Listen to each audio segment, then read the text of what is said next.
Alright everybody, welcome back, and welcome to one of the two jets that I was the most excited for this update, the J-11B.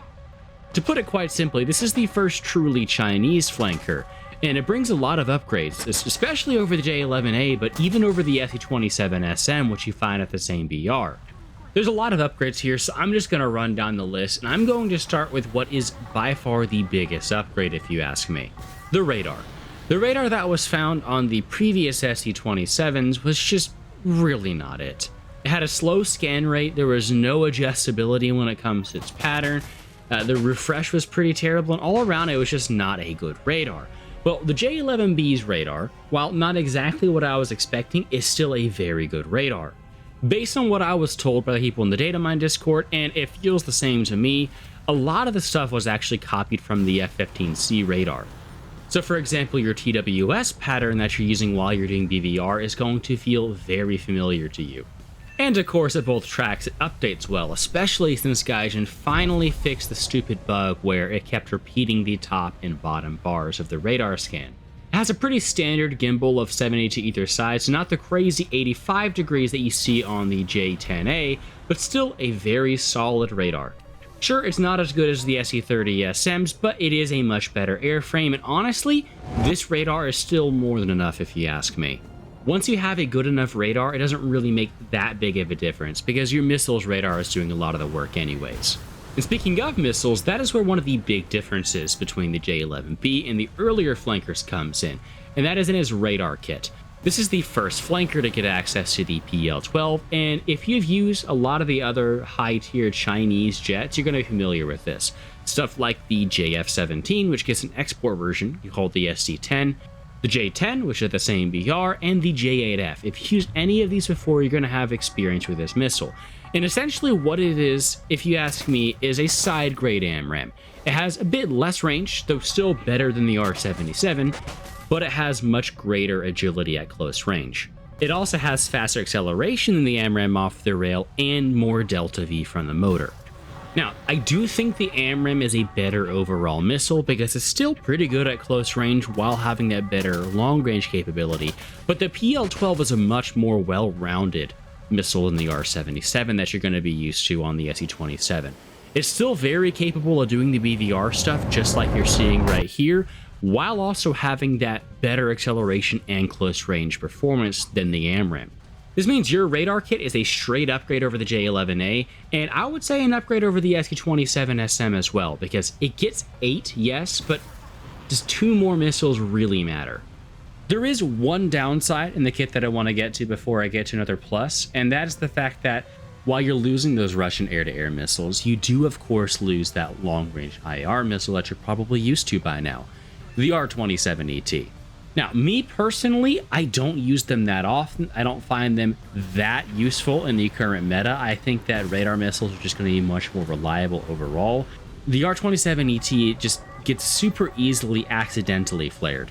Although it can be funny sometimes, don't get me wrong, there's going to be times where I have died to it myself because I think it's a radar missile and I don't hit flares.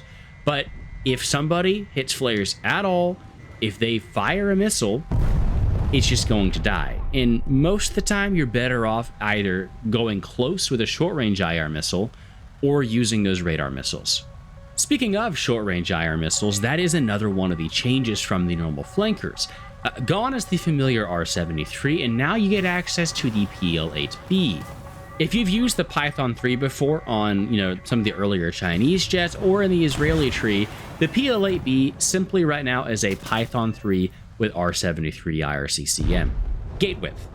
And just like with the Magic 2, the PL-5E2, and other missiles like that, these gate width IRCCM missiles benefit greatly from quick acceleration getting to the target as fast as possible, because the way that their IRCCM works is by shrinking down the field of view of the seeker after it has a lock. So the closer it gets to the target, the less of a chance the flares have at getting hot enough to decoy it, and it gives your enemy less time to react and potentially get flares in between their engines and the missile.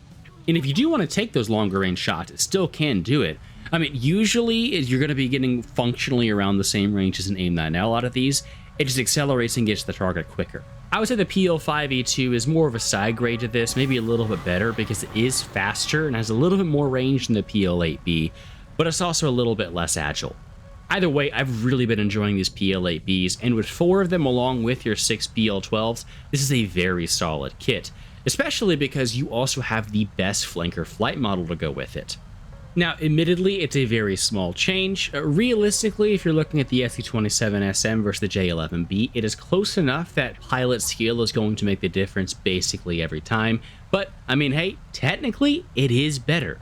The J-11B is lighter with more thrust than the SE27SM, and so while their turn curves are overall incredibly similar, as you can see, the faster you go, the more the J-11B has the advantage.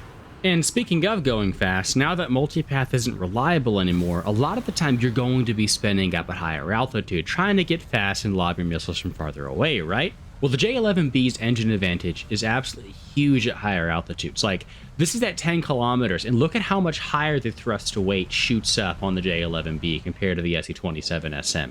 This pairs very well with the better radar missiles and better radar, and means that you have a flanker that can do BVR now. And while yes, the missiles and the radar are good enough in the SE30SM to do that, the engines are pretty anemic. So personally, if you're looking to do BVR stuff, I would probably recommend the J-11B. Another advantage over the SE27SM comes in the form of its sensors, the big one being the RWR. Now, both get digital RWRs and aren't really going to change that much when it comes to what they can detect, but the difference is that the coverage area for the J-11B is much greater. I'm using StatShark's new sensor view to show the difference, and you can see the J-11B has much better coverage areas for its RWR, which does make a very big difference. You also get a MAWS system that can pick up any missiles that are still burning, which, I mean, I guess is technically an advantage, but personally, I just kind of just hit it out as white noise most of the time. And that's everything I've talked about so far just for air-to-air. If you play Chinese ground, this is going to be a very welcome addition for you too. China has long lacked any kind of real cast options. You basically just had like the JH7 to choose. And this, while it doesn't have like amazing cast options, does have a pretty decent load. You can bring up to 4 of those KH-29TEs, which, while they aren't the best anymore, especially some of the KH-38s around, they're still good TV missiles.